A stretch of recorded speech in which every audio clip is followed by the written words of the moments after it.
여러분 반갑습니다. 출애굽기 말씀 묵상 시간입니다. 우리가 재앙의 시대를 살아가고 있습니다. 우리가 이 힘든 재앙의 시대에 오직 하나님을 의지할 수 있기를 바라고 또 하나님 앞에 엎드리며 그분의 긍휼을 우리가 구할 수 있기를 간절히 소망합니다. 모든 재앙은 하나님의 손에 달려 있습니다. 모든 주권이 하나님께 있으며 이 땅의 모든 역사를 우리 하나님께서 섭리해 가십니다. 그러므로 우리 하나님을 인정하며 그 앞에 무릎을 꿇어야만 합니다. 작년에 이어 올해 2년에 걸쳐서 우리는 코로나 시대를 살아가고 있습니다. 이 코로나 때문에 사회적 거리 두기를 해야만 합니다. 사람과의 사람 사이도 이제 거리를 두어야만 하고 그리고 일상적인 모든 경제 활동도 제대로 돌아가지 않고 있습니다. 우리는 이런 재앙을 보면서 그 원인을 많이 생각합니다. 어떤 이들은 이 코로나가 자연재해라고 생각합니다. 이 인류 역사 속에서 패스트와 같은 일반적인 자연재해들이 있어 왔다라고 생각을 하고 그런 어떤 역사 속에서 지금 우리가 재수없게 지금 이 시대에 이 자연재해를 우리 시대에 맞고 있다라고 생각을 합니다. 여러분, 하지만 이것은 단순한 자연재해가 아닙니다. 사실 인재입니다. 사람들이 탐욕을 가지고 생명을 경시하며 또 하나님의 생명의 영역까지 넘보려고 했던 그 탐욕에 대한 어찌 보면은 인재라고 말할 수 있습니다. 또 여러분, 저는 이 자연재해냐 인재냐 여기에서만 머문다고 한다면 이것은 세상 사람들과 다를 바가 없다라고 생각을 합니다. 여러분, 모든 역사 속에 하나님의 섭리가 담겨 있기 때문입니다. 때로는 악의 권세 또는 죽음의 권세가 판을 칠 때도 하나님께서는 허용적 작정을 하십니다. 하나님께서 내버려 두시는 것입니다. 하나님께서 타락한 마음을 내버려 두실 때, 또 탐욕의 자세를 내버려 두실 때 그 인류는 죽음과 그리고 사망의 어떤 끝을 향해서 나아갑니다. 이 코로나 역시도 하나님께서 그런 허용적 작정 속에서 어찌 보면 하나님께서 내버려 두신 결과일 것입니다. 여러분, 적극적으로 하나님께서는 이 시대를 향한 죄에 대한 심판도 병행하십니다. 아까도 말씀드렸지만 그 인재라고 했을 때 하나님의 창조의 영역까지 넘본다고 하는 것은 인간이 하나님 되고 싶어하는 욕심을 가지고 있습니다. 그래서 인간의 기술과 또 인간의 문명을 가지고 모든 것을 하나님처럼 다 해보려고 하는 그런 자세들, 여러분, 이것은 생명에 대한 도전이며 하나님의 주권 영역에 대한 도전이다라고 말할 수 있습니다. 기술과 문명을 발전시켜서 생명을 이롭게 하는 것은 참 좋은 일입니다. 하지만 그것이 아니라 오히려 기술과 문명이 더 발전되는데 사람을 해치는 방향으로 그리고 하나님의 주권 그리고 하나님의 창조자의 위치에 서서 이 인류의 크나큰 해악을 행하려고 할 때 하나님께서는 징계하실 수밖에 없습니다. 이것은 온 인류 그 사회에 대한 하나님께서 죄와 탐욕에 대한 경종을 울리시는 것이며 또한 교회 공동체가 이 땅의 교회 공동체들이 하나님 앞에 바로 서지 못한 그런 결과에 하나님께서 경종을 울리시는 심판과 징계라고 말할 수 있습니다. 여러분, 이 엄청난 세계적인 팬데믹을 그냥 하나님은 쏙 빠지고 그것이 자연재해냐 인재냐 이것만을 논한다고 한다면 우리는 이 시대에 진정한 재앙을 제대로 간파하지 못하는 것입니다. 이제 우리는 출애굽기 묵상을 하면서 공교롭게도 10가지 재앙을 이제 대하게 됩니다. 도대체 이 10가지 재앙의 말씀을 왜 지금 이 시대에 하나님께서 우리에게 주시는지 우리는 깊게 고민을 해봐야만 합니다. 여러분, 이 10가지 재앙을 깊게 묵상하면서 하나님께서 이 시대를 향한 그 징계의 손길이 무엇인지를 이해하고 우리가 어떻게 하나님 앞에 엎드려야 할지를 고민하는 그런 시간이 되기를 간절히 소망합니다. 오늘 말씀은 출애굽기 8장 16절에서 32절 말씀인데 이제 토요일 말씀이 7장 8절부터입니다. 여러분, 7장 8절부터 10가지 재앙이 시작이 됩니다. 처음 모세와 아론이 이 바로 앞에 섰을 때 첫 번째 보였던 이적은 지팡이를 던져서 뱀이 되게 하는 것이었습니다. 여러분, 이 애굽 사회에서 이 뱀은 거의 신과 같은 신성시 되는 것이었습니다. 그래서 영화나 어떤 벽화의 그림들을, 이집트 벽화의 그림들을 보면은 이 이집트의 파라오가 쓰고 있는 그 황금관이 있습니다. 그 관이 뭔지 아십니까? 코브라의 머리 모양입니다. 그처럼 그 당시에 이 이집트 사람들은 뱀을 신처럼 떠받들어 섬겼습니다. 그런데 하나님께서 그 뱀의 권력, 그 아무것도 아니라는 것을 보이십니다. 모세와 아론이 지팡이를 던졌습니다. 뱀이 됩니다. 그래서 또 꼬리를 잡습니다. 그랬더니 다시 지팡이가 됩니다. 여러분, 뱀 잡을 때 되게 꼬리를 잡습니까? 머리를 잡습니까? 머리를 잡죠. 근데 꼬리를 잡으라고 하나님께서 말씀하시는데 꼬리를 잡자 지팡이가 됩니다. 무슨 얘기냐면 이 지팡이도 뱀이 될 수 있고 뱀도 지팡이가 될 수 있고, 이 애굽 사람들이 그렇게 신성시하며 어떤 최고의 권세처럼 여겼던 그 뱀의 권세, 그것은 하나님의 주권 밑에 있다는 것. 하나님 앞에 말씀에 순종만 한다면 하나님 통제 아래 있다는 것. 그래서 그 모세의 지팡이가 이제 애굽 술사들의 지팡이를 잡아먹지 않습니까? 그것은 하나님의 지팡이가, 하나님의 권능이 이 바로의 권능을 이겼다 하는 것을 보입니다. 그 다음에 이어지는 재앙이 피재앙이죠. 여러분, 이 피재앙은 사실 나일 신에 대한 심판이다라고 말할 수 있습니다. 그 당시 나일은 하나의 생명의 젖줄과 같습니다. 그 하피라고 하는 신이 있는데 그 하피라고 하는 신이 더 이상 이제 어떤 생명을 주는 것이 아니라 죽음을 전달한다. 그것을 상징적으로 표현한 것이 나일강의 물을 이제 피로 만든 것이다 라고 말할 수 있습니다. 그 다음 재앙이 이 개구리 재앙입니다. 이 개구리 재앙은 헤케트라고 하는 여신이 있습니다. 근데 그 여신의 머리 모양이 개구리 모양입니다. 창조와 다산의 신이다라고 생각했습니다. 근데 역설적으로 그 개구리가 창궐하자 창조와 다산의 신이 오히려 이 애굽 사람들에게 역겨운 것이 되었습니다. 이처럼 이제 10가지 재앙이 시작됩니다. 한번 저 같이 해보면은 피재앙, 개구리 재앙, 이재앙, 파리재앙, 그리고 생축의 악질, 그리고 독종재앙이 있습니다. 그리고 우박, 메뚜기, 흑암, 장자재앙. 저는 여러 번 많이 이제 제가 묵상하다 보니까 10가지 재앙이 머릿속에 그냥 들어왔습니다. 여러분들 이 기회에 10가지 재앙은 외우시기를 바랍니다. 중요한 사실은 이 10가지 재앙은 하나님께서 그 애굽 땅을 심판하신다 하는 것이 있습니다. 그 애굽의 파라오가 하나님의 백성을 무단 점유하고 그 하나님의 소유를 자기 소유처럼 여겼습니다. 그런 애굽 땅을 향하여서 애굽이 섬기는 신들, 그 다신론적 배경의 신들을 하나하나 깨부시면서 하나님의 권능이 모든 애굽의 권세보다도 더 높으시고 모든 신들보다도 더 크신 능력의 신이 여호와 하나님이다 하는 것을 보여주는 것이 이 10가지 재앙이다라고 말할 수 있습니다. 여러분, 오늘 재앙은 이재앙입니다. 그리고 파리재앙입니다. 이 이재앙과 파리재앙 역시도 여러분 그 당시에 이 곤충을 이제 형상화한 신이 있었습니다. 그 신에 대한 심판이다라고 말할 수 있습니다. 조금씩 한번 읽어가면서 말씀을 드리도록 하겠습니다. 18절 이하를 제가 한번 읽어드립니다. 요술사들도 자기 요술로 그같이 행하여 일을 생기게 하려 하였으나 못하였고 이가 사람과 가축에게 생긴지라.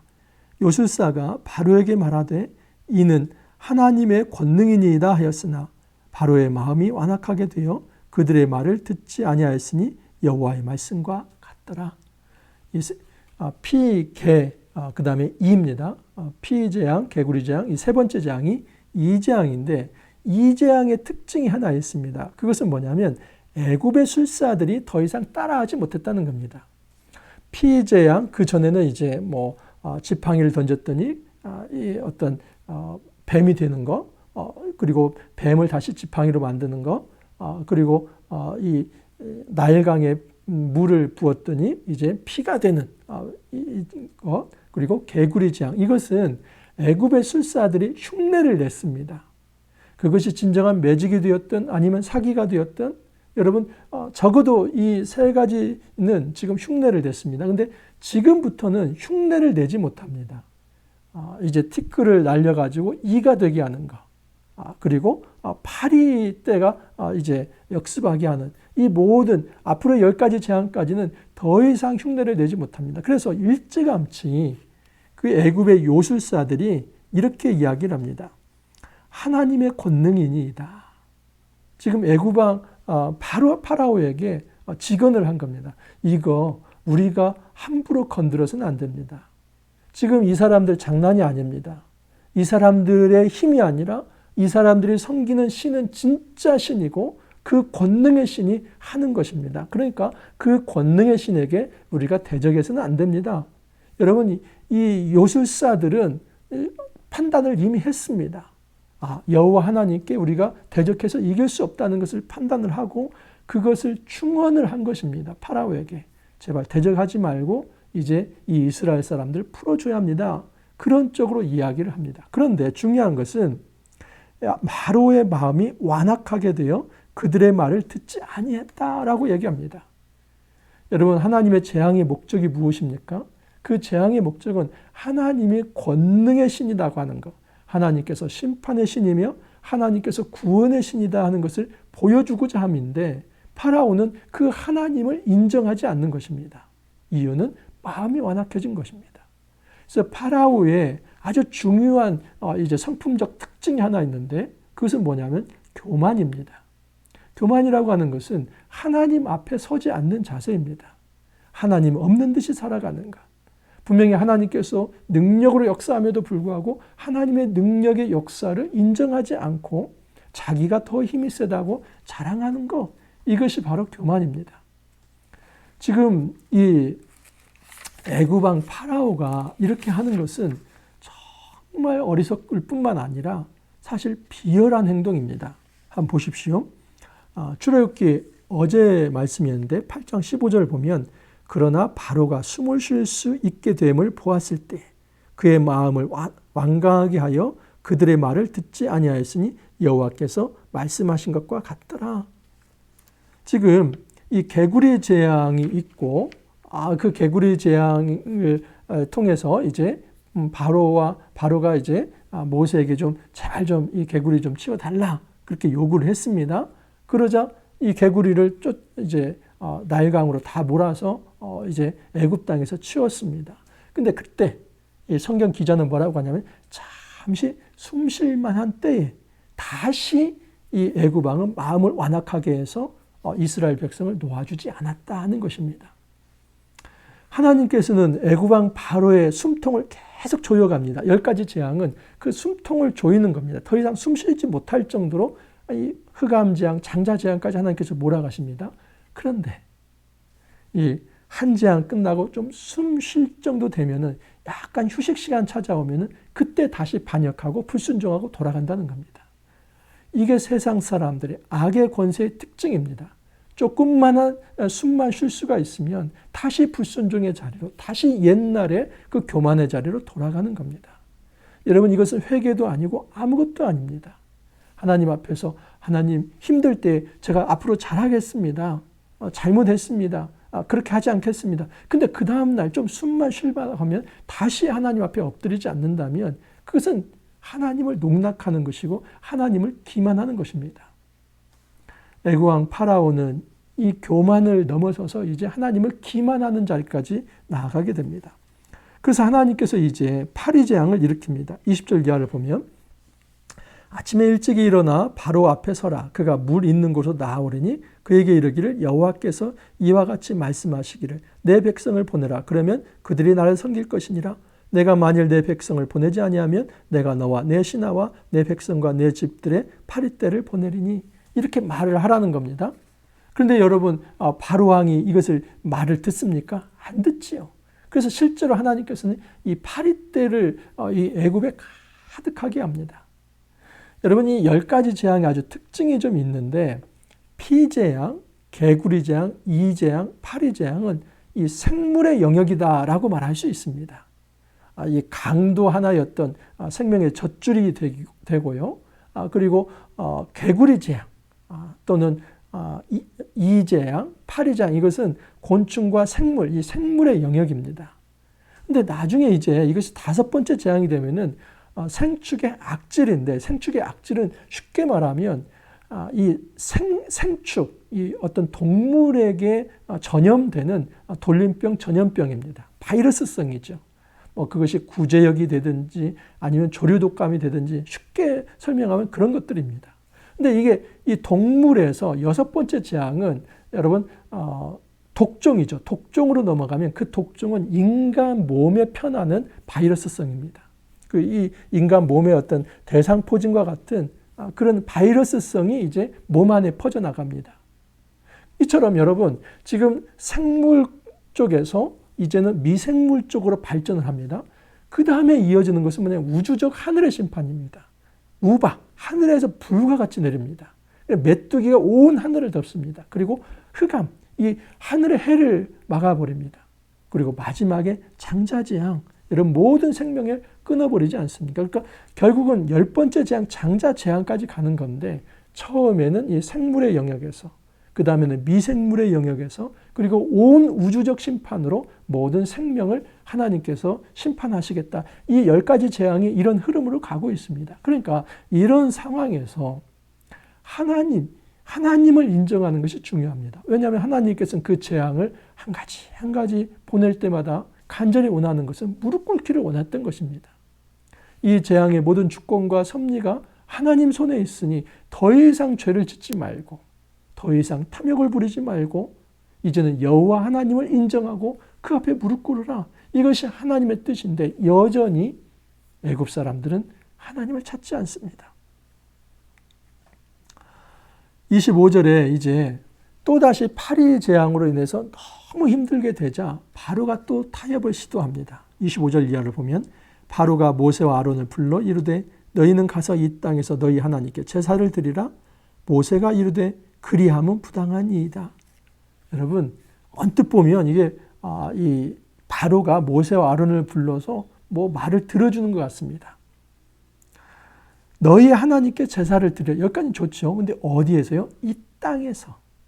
근데 하나님께서 모세와 이제 아론에게 분명히 말씀하신 것은 이 땅이 아니라 광야에서입니다.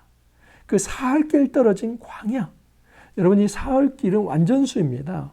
무슨 얘기냐면 이것은 물리적 거리가 아니라 영적인 거리입니다. 나중에 홍해를 건너게 되죠. 그래서 그 홍해를 건넜다는 것은 그 광야는 다시 애굽으로 돌아갈 수 없는 그 영역입니다. 애굽이라고 하는 것이 아무리 편의시설이 잘 돼 있고 비록 노예이지만 먹고 살만한 곳이라 할지라도 여러분 하나님께서는 그 옛삶, 이제는 홍해를 건너서 광야에서 척박하지만 그곳에서 하나님의 도움으로 살아가라. 이것이 바로 사흘길입니다. 그러므로 이 땅에서 머물러 있으라고 하는 것은 이건 타협입니다. 아주 간교한 유혹이기도 합니다. 내가 너희들 조금 그 노역을 쉬게 해줄 테니까, 너희들 좀 처우를 좀 좋게 해줄 테니까 이곳에서 종교의 자유를 가지고 좀 살아보면 어떻겠니? 이런 겁니다. 근데 모세와 아론은 단호하게 거절합니다. 그 이유는 무엇이냐면 하나님께서 그것을 말씀하시지 않기 때문입니다. 모세가 항변은 이렇게 합니다.